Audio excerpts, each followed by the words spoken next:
Hi Pisces! Welcome po sa ating channel. Ito ay yung Daily Gabay Tarot Reading for January 22, 2025. Please be reminded kung naka-resonate kayo, comment down.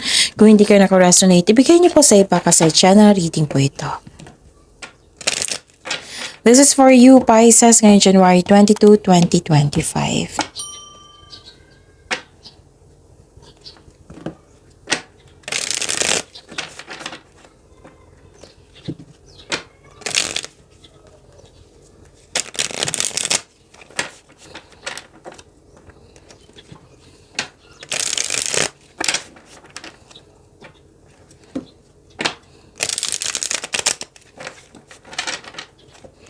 Para po ito sa inyo, Pisces, ngayong January 22, 2025. Maraming salamat po sa inyong patuloy na suporta at maraming salamat din po sa mga hindi nag-skip ng ads. Gamitin ang reading na ito bilang gabay lamang sa mga hindi pa nag-subscribe. Subscribe na po kayo at click bell notification para malaman nyo na may bago tayong video. Para sa mga gusto magpa-reading po, may lumabas dyan sa screen nyo ngayon. Panoorin nyo po, sundin ng instruction. Spirit Guide, mga ganap pa para kay Pisces ngayong January 22, 2025. I need 3 cards po.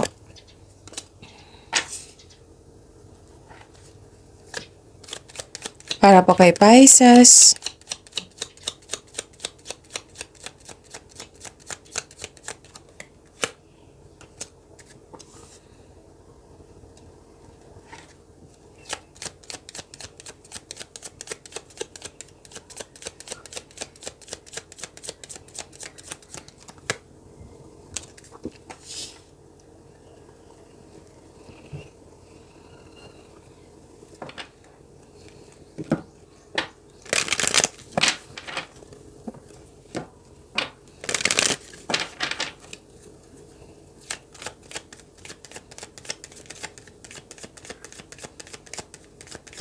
Spirit Guide, mga mensahe po para kay Pisces ngayong January 22, 2025. I need 2 cards po.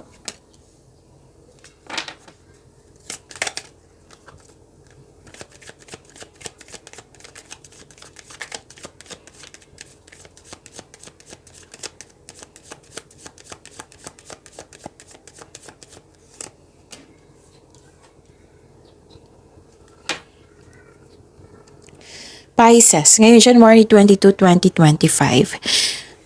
May nakita ko ditong hope and healing, personal development. Wow, ang ganda nito. Nakatanggap kayo ng blessings.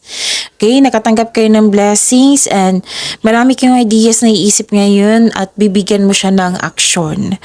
Pwede din nagsaliksik kayo sa internet ngayon or nagsaliksik kayo sa libro ba yan? Pwede din sa internet talaga to. Oo, nagre-research kayo para may makuhang clarity. Pwede din kaalaman. Okay? And yun. Hope and healing. Claim nyo po ito, Pisces. Nakikita ko dito, wow, prosperity ito ha. Ang ganda ng cards nyo ngayon. Prosperity and may parating na malaking pera or dumating na yung malaking pera. At nakikita ko rin dito na may dumating na opportunity na pwede din ha na may parating na opportunity na makapagbigay sa iyo ng malaking pera. Cash flow, maraming transaction, yan yung nakikita ko dito at malaking pera na parating sa iyo or dumating na. At solusyon sa inyong problema, sagot sa inyong mga katanungan po. And this is the clarification of your card here na may healing na magaganap. Healing energy flows through you. Wow, Pisces, sana all. Kasi gusto ko magkaroon ng healing ngayon kasi yun, may allergy akong kanina. So yun, a breakthrough is at hand. Okay? Spirits Guide, ano po yung energy ni Pisces ngayon January 22, 2025?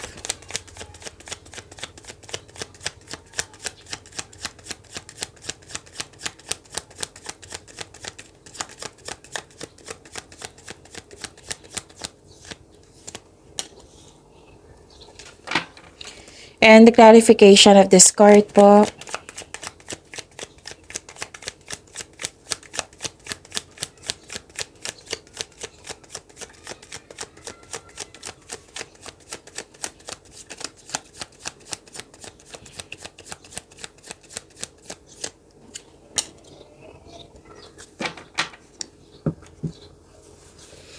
Okay. Kung may narinig kayo, may nakita kayong repeating message, meaning to say, pinupush ng cards niyan kasi ang ilan sa inyo, hindi pa binigyan ng atensyon. Na kung maaari din po, bigyan niyo po ng solusyon at aksyon. Remember, Pisces, at the end of the day, alam mo na ikaw lang taong may kakayahan at responsable na gumawa ng sarili mong katotohanan at kinabukasan. So, ano yung energy ni Pisces ngayon? Nakikita ko dito na nagkaroon ng pagkakaisa. Yes, pagkakaisa to, you're making memories. Pwedeng lumabas ito kahapon sa inyo ha, na yung outing, pagtipon-tipon ng tao. Kasi lumabas din dito na may plano kayong outing, may ganap na reunion, may nakita rin ako nag-spend time ka sa anak or sa mga bata. Pwede din na nag-reconnect ka ngayon sa inner child mo. So you know what? Connecting to your own inner child will refresh you. Nag-spend time ka rin sa mga taong para mo ring pamilya, sa old friends, okay? Posibleng may pagpatawad na mangyayari po. Pagkakaisa, nakikita ko dito. So, pwede din na basta may nakita kong grupo na tao dito na mag-spend time ka sa kanila kasi buo ang suporta nila sa iyo. At binigyan mo ng laya yung sarili mo. Freedom to Nakikita ko yung freedom mo dito. Nakawala ka na. So, maaring magpahiwatig na ikaw ay nasa proseso ng pagpalaya sa iyong sarili mula sa paghihigpit, kaya magpatuloy po. So, this is releasing ha. Tapos kung may dumating daw na opportunity sa inyo, huwag nyo daw ipagpaliban. Sabi ng card nyo po, Pisces. Kasi magbibigay ito ng kaunlaran sa inyo. Basta mag-focus kayo at sipagan nyo lang sa araw-araw. Okay? And this card tells you na yun nga, hindi ito ang oras pa upang huminto kayo. Okay? You're fighting for what is right. Pinaglalaban mo ang tama para magkaroon ka ng freedom. Spirits Guide, career and money po ni Pisces ngayong January 22, 2025.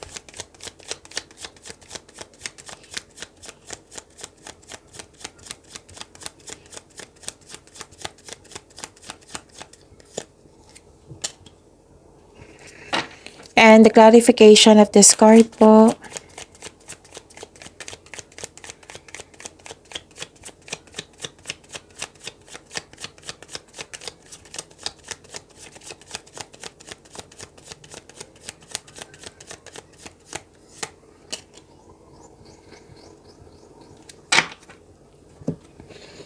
Sa career and money niyo po, Pisces. Wow, ang ganda. Nag-clarify siya sa oracle reading niyo kanina. Pagbigay halaga to sa inyong naipon, sa inyong career. Ang masahan ng card niyo po dito, Pisces, na itong pagkakaroon mo ng disiplina yung marunong kang humawak ng pera Itong disiplina na ito, itong pag-uugali na ito, dyan kayayaman. Financial stability nakikita ko dito. So this card asks you na magtipid at ingatan ng naipon kasi it will lead you to have a financial abundance and personal growth. So bigyan din ng panahon ng iyong sarili, kumbaga pamper yourself kasi deserve mo ito. Posibleng may regalo, alok or pamanang parating. Pwede din na yung pagiging masipag mo may resulta na. Tapos binavalue mo ang pera at hindi ka madamot at the same time.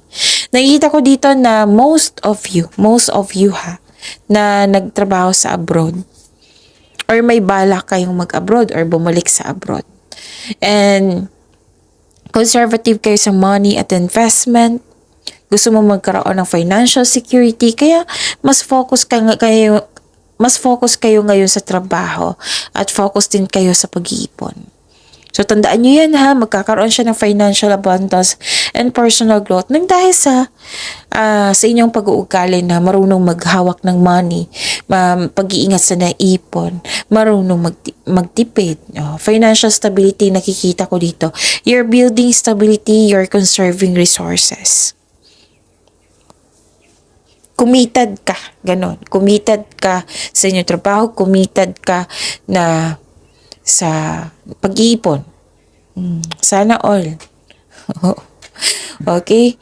So, yun. Basta nakita ko dito satisfaction mo. Satisfaction mo at gagawa ka talaga ng paraan para mas magkaroon ng sense of stability. Yung hinahanda mo yung sarili mo para sa future. Oo. Para soon, na satisfied ka na yung deserve mo yung retirement. Ganon. Yan yung nakikita ko po. Pisces.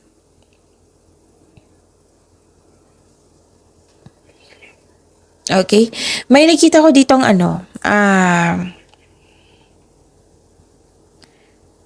competition, rivalry. Pwedeng inggit or selos to ha. Nagkaroon ng struggle or conflict sa workplace mo or nagkaroon ng rivalry with co-workers. Hindi ka natutuwa sa mga ganyan, competition, rivalry. Oo. Mag-ingat kayo ha kasi may posibleng panilin lang lalo na sa malapit sa iyo. Pero then na may away na naganap. Tapos nakikita ko dito na some of you na magpapatayo ng structure or bahay. So mag-ingat kayo ha kasi may nakita kong competition dito. At may nakita ko ditong unfair treatment. Nag-clarify siya. Yung taong hindi totoo sa iyo, pwedeng nagkaroon na kayo ng away niyan, pwedeng naalala nyo to or mangyayari pa lang. Unfair treatment, nakikita ko dito yung bias, false accusation, may taong hindi ana sa iyo, irresponsible. Mag-ingat kayo sa taong may mali at may masamang paratang sa iyo, Pisces. Nagkaroon ng disbalance, either sa trabaho mo or sa kaperahan or sa isang importanteng sitwasyon po. So, this card advise you to find your voice and stay strong to your values. Basta panatilihin mo maging totoo po. Sa kasabihan pa, with the right values, rewards comes. At nakita ko dito na nagkaroon po ng may gusto magkipagkita sa inyo ngayon. Regarding to sa career and money nyo ha, na may atrasyo sa iyong career and money. Basta ganun. May gustong makipagkita sa inyo ngayon. This is your past person na may problema kayo regarding sa career and money. Nagkaroon ka ng problema noon na gusto niyang humingi ng tawad sa iyo. May nakita rin ako dito na hindi ka kontento sa kinikita mo ngayon or position mo dyan. So, ang sabi ng card niyo po dito, there is something better for you. Kaya itong disappointment na ito is temporary lamang.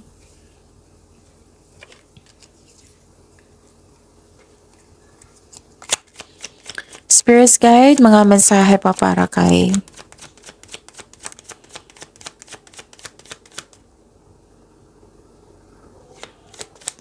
Pisces. Regarding po sa love life nila, self-love, partnership, and romance, January 22, 2025. And the clarification of this card po.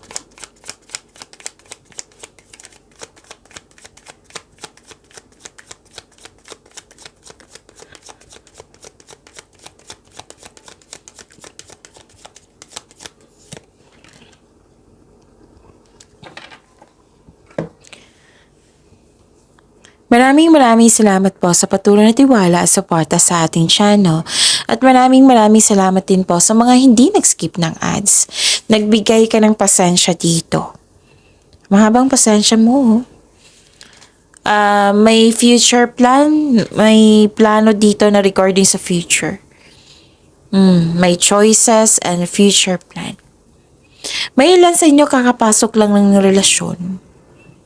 Ilan din sa inyo na nagpapaplano kayo mag-travel for a romantic trip. May ambisyon o ideyang gustong gawin. So, this card asks you na magawa ng mga plano para sa hinaharap. Yan po, na nagpaplano kayo regarding sa kung ano yung gagawin nyo sa isang araw, ganun. Basta pagpaplano dito. Pagpaplano, choice mo. Like for example, ngayong matapos yung rainy season, magbakasyon tayo, mag-beach outing tayo sa ganitong date. Example po yan ha. Pwede din nagpaplano kayo regarding sa yung malaking plano talaga to regarding sa future nyo. Para sa pag-angat nyo. Okay? And listen to your intuition.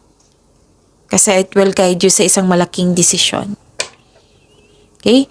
Ang iyong buhay ay patuloy na yumayabo kapag sinunod mo yung spiritual path and explore new direction. So, may ambisyon o ideyang gustong gawin. And this card asks you na magawa ng plano para sa hinaharap. Mag-iingat lang po sa pagiging mainipin. Excited ka dito eh. So, nakita ko naman yung support ng isang tao sa iyo. Maaring close friend mo ito. Basta malapit sa iyo. Na kwenwento mo sa kanya. Ano pa? Nakita ko rin dito na nagkaroon po ng may celebration, may nakita kong celebration. Pwedeng monthsary, birthday, anniversary. Basta celebration na achieve. Yan. Pero parang hindi mo siya ma-celebrate. It might be busy ka. It might be wala ka sa mood. It might be na ayaw mo lang i-celebrate. So, sabi ng card niyo po dito, this card asks you to find joy that exists right now. Celebrate yourself in some small way to increase the flow of positive opportunities sa inyong buhay. So, you deserve to celebrate your success. Kung pagod kayo, then pahinga. Tapos kung na-re-energize na kayo, then celebrate it. Kasi nakakabuti to sa iyo. Blessings yan eh. That is a positive energy. So, you deserve to celebrate your success. Sabi po ng card niyo po dito. Okay?